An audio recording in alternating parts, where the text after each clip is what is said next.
Hello, hello, hello. Welcome for another episode of Market Leader Live. Hey, it's your host with the most, your main man, Darren M. Palmer.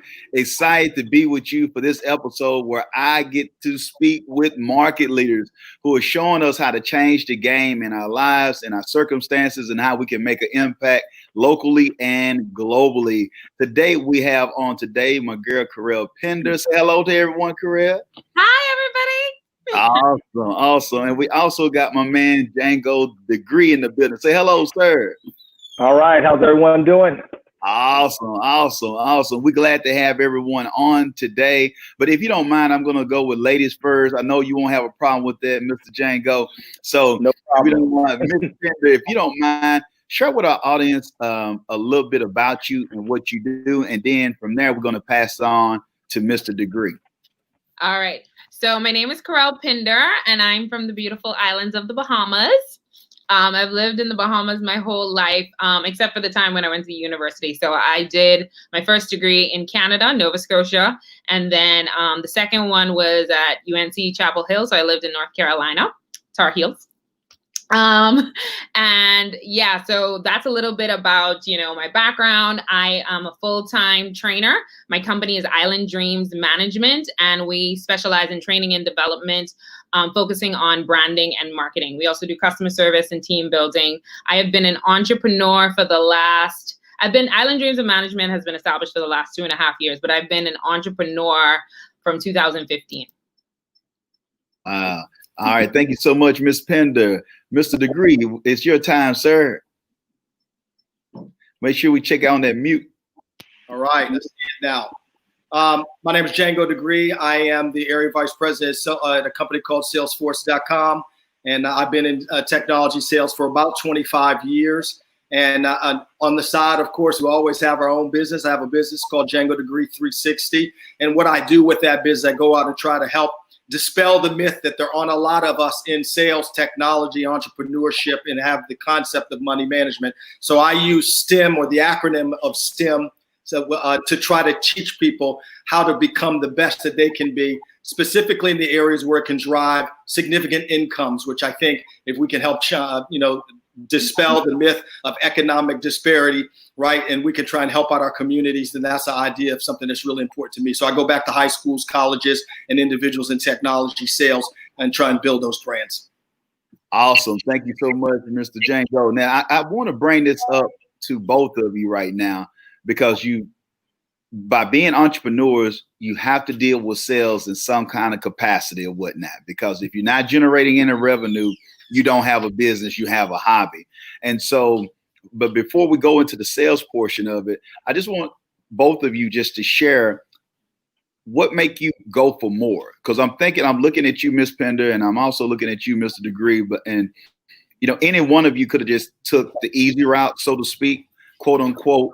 But whether it's you going to university, going for more with your own business, also with you, Mr. Degree, actually having what we was talking about a little bit earlier, a great job. It's not government job, so to speak, as they say down south, but at the same time, a wonderful job, no pun intended, before you to even go for more. So, let's talk about going for more in life. So, Ms. Pinder, we'll start with you, and then we'll pass it on to Mr. Degree. So for me, there's two things that I feel has given me that drive and motivation to do what I do. So one is my faith in God. Everything that I do stems from my purpose of, I feel like this is something he's purposed me to do. And then two, I come from a family that education has always been important. My parents had master's degrees, and when your parents, it's always like, I need to do a little more than what my parents did, or just as much as they did. And so that's what they did. Their parents, one of my mom's mother didn't even have a high school degree, but my dad's parents had high school. So it's like they went further. So you always had that motivation. Like you always knew that education was something that you were going to do. As far as stepping out as an entrepreneur and just having that motivation to do that, like I said, that goes back to purpose, because how I became an entrepreneur was sort of by accident. I left my good government job, like we were talking about before. I left that to go to work in the hotel industry, and I was in sales and marketing. I was selling and serving weddings, and I loved the job. It was great. I was working for the Grand Hyatt, and it was a new hotel that was opening in the Bahamas. Bahamar. and it was the very beginning stages. And so it was great. And then a year into us working there, we all were let go. They made everybody redundant because they didn't have enough money to finish the hotel. And I was kind of like, okay, Jesus, what to do next? And he told me to write a book. And I wrote my first book in 2015. And every time a job opportunity came to do a next job or to work for somebody else, I kept feeling in my spirit like, nope, I need you to go down this path. I need you to keep writing. I need you to keep doing things entrepreneurial. And so that's kind of what's been my motivation. So it doesn't make sense to a lot of people because these are good jobs with good money and security, but I had to follow my purpose, and there wasn't a piece about going back to those jobs. So that's what gave me the motivation to continue on this journey. All right, Mr. Degree, we on you, sir. What, because I know people are thinking, did we just hear him say Salesforce? He just kind of wiped his shoulder off like he was Jay-Z with it. He just threw that out there, just so nonchalantly, just threw that out there. Then right after that, we heard him go into being entrepreneur and actually not just sitting around, but really putting in the work and also having a social conscience as well of pouring into people and creating legacy. So if you don't mind, Mr. Django, if you don't mind, share with our audience what keeps you going out there, what keeps you hungry or have a ravenous spirit to make an impact and going for more, even with entrepreneurship, even though you have a great job. Well, let's be honest. Yeah, I mean, thank you. What else is there? Right, at the end of the day, right, is what we're going to leave. Everything I'm building, everything that we try to achieve in the end will become dust. Everything. Mm-hmm. So if I can't go out and put into others, then there really is no legacy. It's just a job. It's, at the end of the day, every interaction that I've had on my job is really just an interaction for me. My kids don't know that interaction. I can't give them that interaction, right? So what I can give them is legacy. So I do have a big family. I have 6 children, by the way. Fortunately, they're all grown. But, but my hope is that that's my beginning legacy, right? But then I also have the legacy of my friends, my neighbors, my community, my coworkers. And I have been fortunate. I've been blessed. I've been in sales technology for 25 years. I've been fortunate enough to work for 3 of the 4 largest software companies in the world, and I've been very successful as a result of that. Yes, I'm very fortunate, but at the end of the day, there's more to do than just go out and make money. So when you say give more, for me, it's more than just the opportunity to make money. It's the opportunity to help others achieve what they want and help other people get maybe into an environment that they've never thought of. I mean, you see, I got my Aggies on, right? My dad went to North Carolina A&T, and he was there in the 60s, right? So he was there in the original marches. Of course, he was marching again just 3 weeks ago at 82 years old. And so, in my home, you had to be ravenous, as you said. You had to be an aggressor. You had to go out and get what was yours. And I believe that the opportunity for us to go out and get what we want is right now, right? And so you can't do it alone. You can't do it alone. None of us do this alone. So anything that I've learned may become common to me.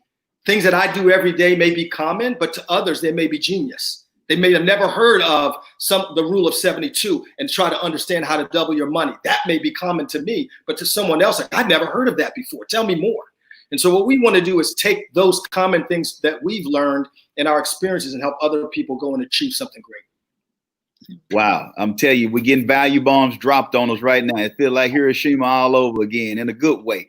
But I just want you to understand the importance what Ms. Pinder has shared with us and what Mr. Degree has shared with us of not just laying back. And especially at the time of this recording, with us dealing with the pandemic or the whole COVID-19 situation, you can't allow for people to ensnare you with the mindset and the culture, whether you at home or you with some family, friends, and loved ones, that, you know what, I need to acquiesce, I need to lay back, I need to just see what's going to happen after all this stuff cools over or whatnot, or smooths over. I want you to understand the importance of saying, I gotta go for more. And what Ms. Pinder has shared with us, and also what Mr. Degree has shared with us, because it's bigger than them. It's bigger than me. It's bigger than you. And to me, what I've been able to see, and I want each of you to speak to this, is that I really see real change happen when people become selfless. The greatest leaders that I see are selfless. Don't get me wrong, you're going to get yours, But as the old Zig Ziglar quote would say, you help enough people get what they want in life, you'll get everything that you want in life. So if you don't mind, let's talk to that as well, how you all been able to scale your message that you've had, whether it's a skill set or talent that you may have. Let's go with you, Miss Pinder, because you've been able to do a TED Talk. You've been, you shared that you're an author. So let's go with how you've been able to create symbiotic flows far as what you do as well, by being an author and also doing TED Talks and a host of other things that you're able to do.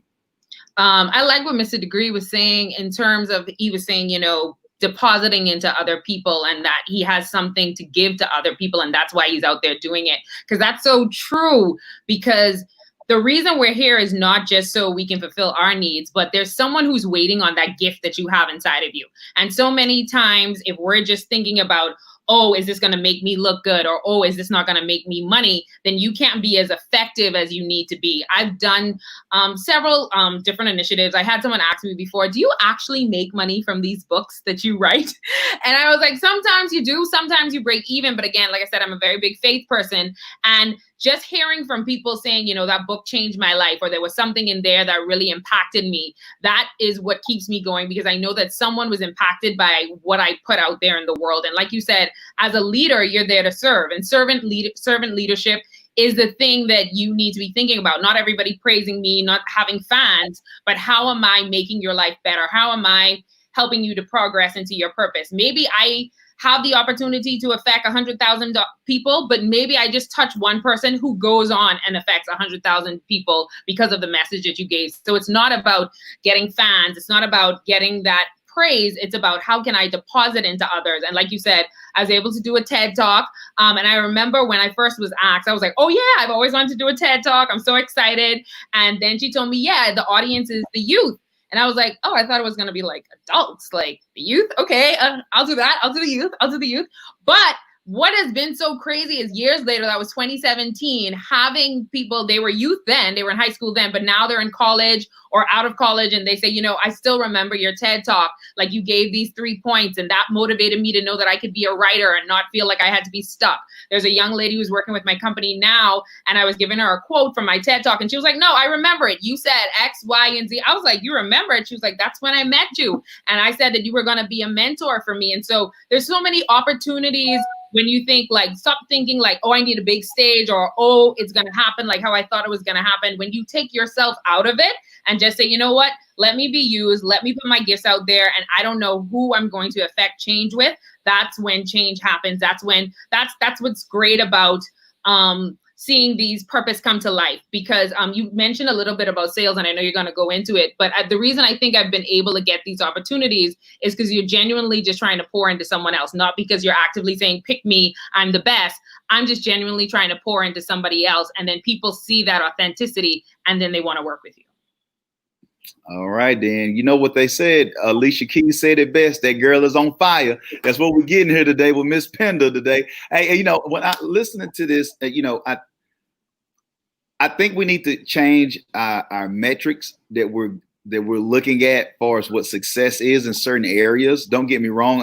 I know you need to be in the black, but we're going to go into that. We're getting ready to segue into that. But I mean, y'all are lining us up perfectly to go into this with the importance of being selfless, understanding that you're there to serve. Also, you have honored your craft by making sure that you didn't take it lightly. You're skilled at what you do, and then it's able to benefit others. But I think if you go in the mindset, I'm just going to use the analogy or the example of being a published author. If you're saying that you're going to be a published author, and the only thing you can think about is being on the New York Times bestselling list or being an Amazon bestseller, you're really missing the whole point of why you should write the book or whatnot, and the leverage. And if you can make impact, you can also create income. And I think that's something important. It's kind of like that I squared mindset that you got to have. But if you don't understand that, like you shared with the young lady or those students, that you're making an impact, they will be your customers. I like to say that it allows for you to be recession proof.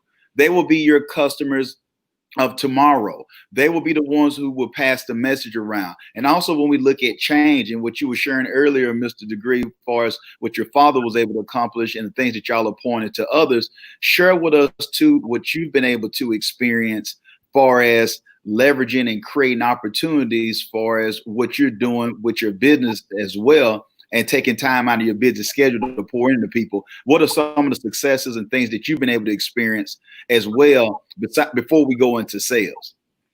Yeah, I'll tell a story, right? Because I think that's the best way. So most of us remember the movie Harriet, right? It was about the story about Harriet Tubman. And some people may be on here heard me tell the story before. Once she was free, she was in New York, I believe in upstate New York. She, after a year, she was unsettled. She had been around people her whole life, and now she was with a new group of people, but she became unsettled in her spirit. She said, I have to go back. There are people who need what I have. And that was very poignant for me in that moment, because every one of us have people that need us. Maybe it's young people, maybe it's women, maybe it's kids, maybe it's adults. It doesn't matter. We have a people, whatever that is, we've got something poured into us, usually through very difficult and trying lessons, right? Everything in life is either a lesson or a celebration. You just don't get to the celebrations until you've gone through the lessons. Those lessons are not for you. They're for those who you need to go and get.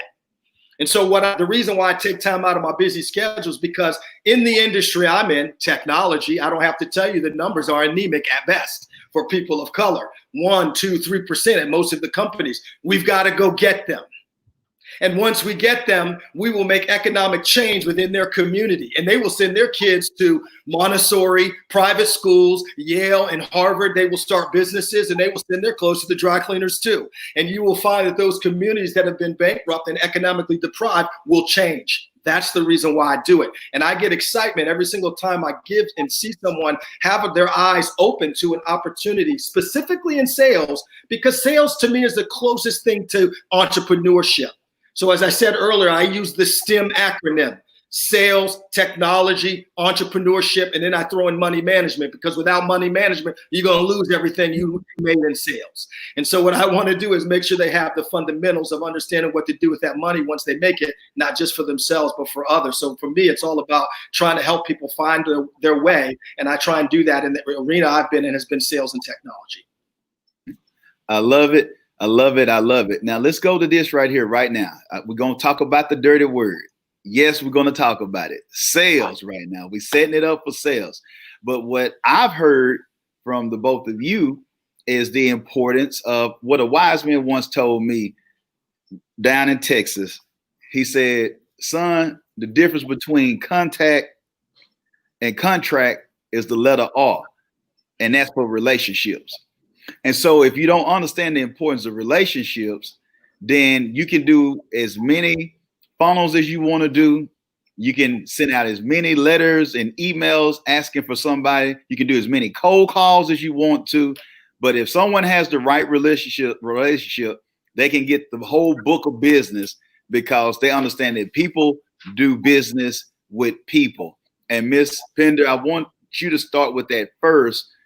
Share the importance of sales, but also share how relationships have been a catalyst for you to be where you are and where you're desiring to go in your future. Yeah, most definitely. And the thing is, like you said, sales is a dirty word. I don't even think about sales. I think I'm not usually, like, even though when I was working at the hotel, my job was sales. I was selling and serving the weddings. I didn't even really think about it in that way, because I'm very big on relationships. I'm a very social person. And so I'm getting so comfortable with the person on the end. It's like, I just want the best thing for you. And if we end up being the best thing for you, then great. If not, let's see how we can help you to get the best fit. But I think that's when you gain trust with people. That's when you get a sale, because when it's about a relationship, then I'm going to do work with you. I remember I had an opportunity one time when I was doing some work with a company over here, and I was doing their training, and I was going to be an MC for an event that they were doing, and I sent them the invoice, and they were like, no, it's too much. Our boss said it was too much. We can't afford it. And I was like, it's okay, no problem. Sometimes you could afford it and sometimes you can't. And I didn't get upset. I didn't say, oh my gosh, I didn't try to nickel and dime them. I just said, it's okay. And so I went to the event that they were having, and they were like, oh my gosh, we are so sorry we did not pay the bill. Oh my gosh, no, that from now on, we will just pay it.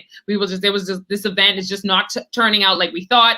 And then every time after, they brought me on. But I think they did it because I was more keen on securing that relationship instead of my ego. When they said no, I just said, it's okay. You know, we all have budgets. I totally understand. I even went to the event. I supported it. And they saw like she didn't hold any hard feelings because, again, if you can't work with me because of the funds at that time, I know it's not because of my worth. And I know it's not because there's a problem. I'm going to keep that relationship whether we go on and work together after that. But then after that, I gained a client for life. So I think people don't need to think about sales as, oh, I need to sell. I think they need to think about it like what you said, the relationship. If I think about I'm just trying to build relationships, then I'm going to continually be in business because I'm always trying to network. I'm always trying to have a relationship, no matter what I do, as small as it may seem. If you go to an event, you're sitting in the corner, you're talking to the only people you know. No. Me having that first correspondence, whether I'm selling something or not, I'm always fostering relationships. So when there is a time for sale, it's an easy sale because it doesn't seem like I'm selling you. It just seems like I'm giving you an opportunity because you've already built that relationship with me. That's good. Like Campbell soup. We getting into it right now. Before you go, Mr. Degree, I just want to bring up, just extract a few of the points that I just heard from Ms. Pinder of understanding that if it's not good for the client, then we don't have to do it. So I'm not selling you anything. I mean, it's really that simple. And that's why I want to just pump the brakes real quick for some people who don't understand that. Hey, you're really not selling, you're really serving. You're helping someone. If I need a new refrigerator and you have a great refrigerator that could be beneficial for me and my family, you're not getting over on me or beating me. I have the funds. I'm looking at making that particular purchase or investing and getting that for my household. So if you have it, it's okay. But if I'm not looking for a refrigerator and I'm looking for a dryer or whatnot, then, hey, Darren, I understand, man. It's cool. I know you don't need a refrigerator, but the dryer's over here. Matter of fact, I know someone who can get you a good deal or can get you the best one, or this is what I found about it or whatnot. It's really that simple. And like you said, you got a client for life for the most part because of that. Even if someone comes to them and try to say, hey, I can do this for this much, or hey, I can do this. No, they know what they're getting with you. And now anything else is uncivilized when it comes to looking at doing the event without you. All right, Mr. Django, if you don't mind, share with us, sir, what have you been able to experience as far as relationships when it comes to your career and also in business as well? I mean, it's all about relationships. You said it best. It's about serving. And so, a lot of people have had bad experiences with salespeople, and that's the reason why they shy away. Even some cultures like, I don't want to be that person. I don't want to be that person that's rude and is pushy and that kind of thing. The reality is they weren't serving. And so they had a bad experience. And all of us have had those bad experiences. What I would also say is that you need to make sure that you're in an industry that you love.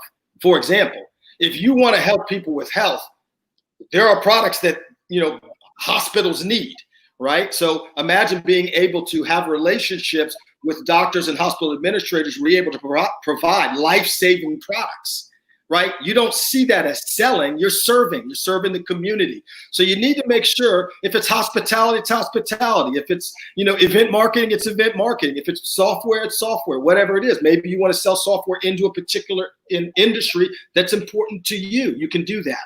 I happen to work with government agencies. I believe that helping government agencies are serving people who otherwise may not get those services. And so we're able to help make sure that they're able to deliver those services in a better way. So you have to find that place. That's the first thing. It is about serving. And you have to move away from always feeling like you have to be the talker. The biggest mistake that the salespeople make is they want to do all the talking. The person who should be talking is the buyer. You want them to do the talking and telling and listening and discovering their challenge, and now you're solving and serving. So I think it's really about just training and coaching and helping people understand. The other reality is that a lot of people who are not in sales don't understand it all goes around because of the sales product. Every product, their Snapchat, their Facebook, their Instagram, all of that is sales. Every bit of it is selling. The product's free on our phone, but those ads aren't. And somebody paid good money for them to pop up on you right after you just finished talking about it, but we know they're not listening. So selling is what makes it all go around. Everything that you see, every business you go into, everything you go, this product you're using today, Zoom, everyone, somebody is selling that. So I try and get people to get a different perspective about selling. Awesome. I appreciate you going there with that when you give the idea of, hey, you're serving.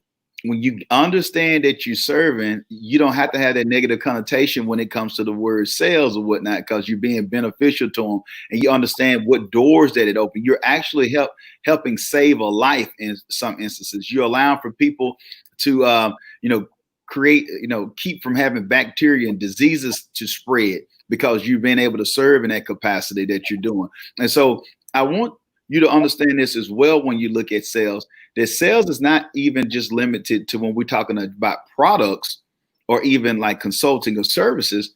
You got to sell your kids, if you got kids, of the importance of some of the things that you're sharing with them that is going to be beneficial and work out in their best interest for them not to run across the street without looking both ways, for them not to, take some water or whatnot in a rag and put their finger in a hole in a socket or whatnot and shock themselves to death or whatnot.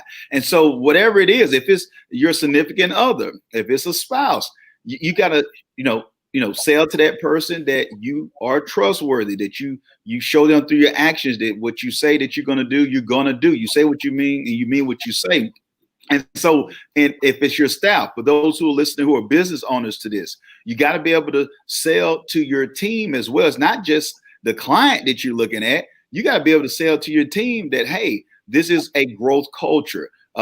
You are appreciated here. We want you here. You got great gifts and talents. We're here to invest in you to make sure that you have what you need to be successful here. We want only the best talent here, and you are one of them or whatnot. We're glad to be a part of this team. So let's talk about that as well, because I know both of you are, you work with teams. So share with us how you all utilize sales and relationships and communication with your teams or whatnot to be able to get, great production and also to be more efficient. Let's start with you, Ms. Pinder, if you don't mind. So one of the things that I think is important is just getting to know them on a personal level, because if I know that you care about me, then I will have more of an inclination to care about what we're doing. If I don't feel like you care about me first and foremost, then how am I really going to get on board what you're trying to do, because you have no interest in who I am? And so one of the things that I do is making sure just have general conversation about what's going on with you. My assistant, she's in university, and so she was running for a certain position. So the next day wasn't a work day, but I still called her and say, how did the debate go? What was it like? And she was like, oh, let me send you a link for it. Because again, I want to be genuinely invested in what you're trying to do. And that helps you to be genuinely invested in what we're doing. And so when I do say, we have a certain call coming up, I want you to kind of research some articles on this just in case you need to jump in, just in case you want to share something that you learned, or when you lead the icebreaker that you know exactly what you're doing. And so that's not a big deal for her, because I know that you care about me. And so I care about this business. And then she even knows that I'm trying to help you learn in general past this, doing this. You may not be working with me for life, but I want to help you to grow just as a person, because this is just going to be a stepping stone into what you're doing. So I think the main thing that we have to do when we're working with teams is letting them know that I care about you as a person, and I want you to grow in general, not just to serve me or to serve this team, but just to grow in your daily life. And that's when I think that they're able to sell to other people and make sure other people are on board, because they believe in the purpose of this business, because you believe in them. That's great. That's great, Ms. Pinder. I love that. Once again, I'm not saying that you're tied to me forever. Ever. We didn't say that you was tied to that, but people pick up on that when you genuinely care about them. Some business owners or some managers or whatnot, they only care about a person if they're there to serve them, and if they're going to be a part of that particular organization. And they got a scarcity mindset that if you're working here, we're good. But if you ever think about leaving here or doing something else with your life, we're enemies. So if you don't mind, Mr. Django, if you could speak to that as well, what Ms. Pinder talked about as well, but your own unique experiences on leading teams and leading business, for as letting people know that you care about them and selling for as serving in those relationships as well. Yeah, absolutely. I mean, I agree with everything that she said. I think it's really important. Relationships are going to obviously be the key to any success that you have. People have to trust you. Even you use the example of kids, right? At the end of the day, they know that they can trust you. And that's why they begin to listen. So now when they become teenagers, they know you don't know anything. So then they don't mean to listen as much. But the reality is that relationships are the key. And this is hard work. Right? Most people shy away from it. The reason why most people are managers and not people leaders is that managing is easier. You just run a report and say, hey, you're either good or bad. That's easy. Anybody can do that. Right? Leading is a lot different. Leading is about really getting connected to people. That's the dirty work, right? That's the really trying to understand, but also requires you as the leader to be transparent, right? And to say, hey, listen, let me tell you how I struggled or how I overcame or what I'm struggling with or what I'm trying to work on myself right now. And I think when you do that, it allows people to lower the barrier a little bit, and then they begin to be more open. And then the more open they are, you learn that, like, what some of their dreams and aspirations and their hopes are, things that they may have only shared with their family members or people or their loved ones. Then you begin to help them move in that direction. They'll never forget. And they may not work for you forever, but one day they would even, you'd be surprised. People come back to me and they're like, man, 20 years ago, you told me that. I may not remember saying it, but because we were genuine in that moment, right, it helped transform them, or maybe it changed their direction or gave a core. I was talking with an employee today, coaching.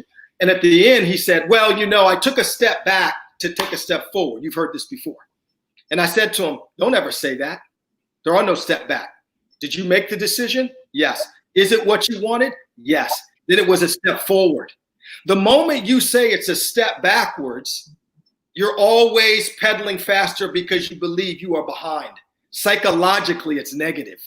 You are ahead. You're right where you need to be. This was the decision that was right for you. The bad decision is if your boss says, hey, you can't do this job anymore. You've been demoted. Now that's a step back because you weren't in control. If you make a decision to go do something else, maybe it's less money, maybe it's more travel, maybe it's something you hadn't really wanted up front, but at the end of the day, it's positive because you chose it. And he said to me, I didn't think much about it. He was like, I really appreciate it. I needed that. And it wasn't like I planned to say it that day, but that's what it means to be genuine with people, right? And just encouraging them to be their best. So that's basically what I would tell you. Oh, man, I love it. I love it. I love it. And we're here. I know that this Thursday, they're going to have the happy hour. For those who are looking, please go to ysalesnetwork.com. The founder, my girl, Joyce Johnson, is doing an amazing job. Her and the team, Monica and all the rest of them over there. Go and you're just getting a little snippet right here, right now. This is just Market Leader Live. Now, join this coming up Thursday. Go to ysalesnetwork.com to register, to make sure that you're able to hear more in detail from Ms. Pinder and also Mr. Degree as well. And also, why not even sign up for the Y Sales Leadership Retreat that is going to be going on June 25th and the 26th. Make sure you join that, where you can listen and hear from more change agents, because it can be that one thing, just like what Mr. Degree just shared with, that can be that thing to be the catalyst to take you to the next level. It's something, I'm using some good old Southern sayings today, but my grandmother once said, you want to be big, but little got you. And that's little think. You got these big dreams or whatnot, but if you won't even invest in yourself, if you won't even surround yourself around people who've already done it, not who you hope are doing it or who you think can do it. You already know that Miss Pinder has leveraged what she's doing. She's already heard people tell her, girl, you crazy. Get you a good government job in the island. They might tell you, go get you a job or whatnot, whatever the situation may be. But she's following her passions and creating great relationships. As we look at what Mr. Degree has been able to do it, most people would say, oh man, why don't you just relax, man? Why don't you chill? I mean, you're really taking time out of your schedule right now. You done bust your behind all these many years and you doing this? Like, it's some things that you could be doing right now. You could be on the golf course. You could have a cigar. You don't have to do this or whatnot, but it's something that's innate in him to pass it forward.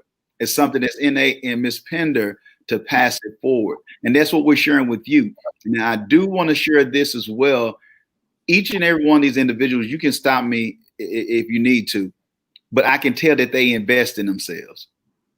So I don't want you to miss, I don't want to hit you with the woo-woo and the fluff and step aside and act like that they haven't invested. They didn't just wake up like this. They didn't do the Beyonce. And if you look at the documentary, you know, Beyonce didn't just wake up like that either. It's some training, it's some work, it's some honor, she's honing her craft. So if you don't mind, share with us, Miss Pinder, and then we want to pass it over to you, Mr. Degree, as well, the importance of investing in yourself, whether it's, if you don't have any funds, a YouTube video, a couple of dollars on Udemy, if you can get around workshops, conferences, or get around the right people or associations. Let's dig a little bit deeper for this audience on the importance of investing in themselves instead of that negative connotation that some have as somebody's trying to get over on me, or the only person getting rich is that particular person or that institution, that they're not getting something from it. So let's start with you, Ms. Pinder, and then we're going to go to Mr. Degree. For me, the word, when someone asks me, like, what is your word? My word is growth. When I think of myself, I'm always growing. I'm always, whether it's a YouTube, a podcast, a book that I'm reading that month, whether it's a course that I'm taking, whether I'm, well, COVID-19 now, so I'm no longer traveling. But even if I'm traveling to a conference or to do a course, or it's always ongoing. I have 2 master's degrees. Clearly, I like school. I like to be investing. But I'm a life learner. I don't feel like learning stops, and I feel like you can learn from anybody. I can learn from a 5th grader. I can learn from somebody who's much older, someone who's in my field, someone who's not in my field. And I believe that, sometimes when people think of other courses that they have to take, they say, oh, well, I can just Google everything that the person is saying. One of the things about that is that sometimes you can Google it. However, do you have the experience? Do you have the knowledge to truly understand what that goes with? And having that story or having someone explain it in a way that Google can't explain it. And you might find something on Google and you don't know if that's factual. Like, and there are some things that you can't find on Google. So there are some times when people think, oh, I can just do it myself. It's also that level of accountability of going to someone who's saying, I've done the research, I've looked over several different things, and now I'm going to invest all of that. I've gone through all the white noise and gonna say exactly how that helped me and how that can help you and your particular situation. Google can't do that. And so therefore, if you have to Google some stuff, Google some of the stuff. If you have to watch a free YouTube, watch a free YouTube, free podcast. But there's also times when you need to invest that money, because hearing that, or the way you heard it, or just even that person's particular experience, like just sitting on here, there were gems dropped from both of you. I'm sitting there listening, and I'm like, yes, I agree. Like, I'm mad I don't have a pen and paper to get all of the bombs that y'all have been dropping, and that's just from this 30-minute segment. So therefore, I'm definitely a life learner. Awesome. Thank you, Ms. Pinder, so much. Mr. Degree. Yeah, absolutely. I agree with that. I mean, listen, there is no passion in living a small life, right? None. A life that's less than one that you're capable of living. The reality is you won't know what you're capable of until you press and until you grow, using your word. You have to grow. And the reality is you got to invest. That's the only way it's going to happen. It's impossible for you to get there without growing. An axe cannot cut a tree by itself. It's impossible. But you can't cut a tree without an axe. So you have to be sharp. You have to be ready. You have to have the tools. And it's funny, like I have a master's degree too, right? I mean, it's like people think they're going to get ahead because you should Google. I agree. You should use those free tools that are out there. But at the end of the day, there's something about investing, because if you put money in, you're going to make sure you get your money out. You're not going to put 100. Listen, you can go on Masterclass. Everyone's seen this, I'm sure. It's $99 a year. Seriously, it's like a couple cups of coffee and some donuts. The reality is we have to be willing to invest in ourselves first, right? And if we're not willing to do that, then you're going to probably struggle, because there are going to be weaknesses and blind spots that you have that you can't see. That's why, you know, in the corporate space, we do this thing called 360 training, right? 360 review, where you go out to your peers, people who work for you, people who are above you, and they rate you, and they give you ratings, and they give you, you know, their experiences with you. And you get it, and you're like, oh, I didn't know I did that. That's coaching. And if you go to most of the CEOs, almost all of them, they all have personal and business coaches. All of them. I remember being young when I first started working at a software company. I'd come in every day, and the executives would come in and they'd pick up the Wall Street Journal, every one of them. Now, you don't do that now because it's online, but I used to think, oh, they read the Wall Street Journal. Maybe I should read maybe I should do that too. Maybe there's some information gathering. Here's the other beauty of learning, is that when you are going at what you will find, I used an example earlier. How many times have you wanted something, or you started talking about it, then you see it everywhere, even on your Instagram ads? It's everywhere. Your brain gets cued to that. Here's what happens. You start getting trained, and it becomes a part of your relationship building, because suddenly you're going to find connections on things that you read and learned about that will allow you to connect with someone that maybe isn't from a small southern town like me, right? So they may not have the same connection, but I read something where I had an experience that allows me to connect with people who may not be like me. Right? And that's the power of learning too, is it allows you to be able to build relationships with people that you otherwise may not build them with. Hey, I don't know what y'all, but I just did an episode on a show the other day or whatnot called, you know, Write the Check. This right here, y'all got this right here was some good game today, y'all. I'm not gonna use the politically correct term or whatnot, you know, but you got some good game today. If you didn't get anything else, if you follow any of the steps that Miss Pinder shared with us, any of the steps that Mr. Degree shared with us, I'm telling you, that's a game changer. But that's the only thing about it. You have to implement what Miss Pinder knows this better than I do. Faith without works, dead. That's what it is. Now, you got some great information today. Now it's up to you as the old school. I think it was the late 80s, early 90s commercial with the referees on Monday Night Football. You make the call.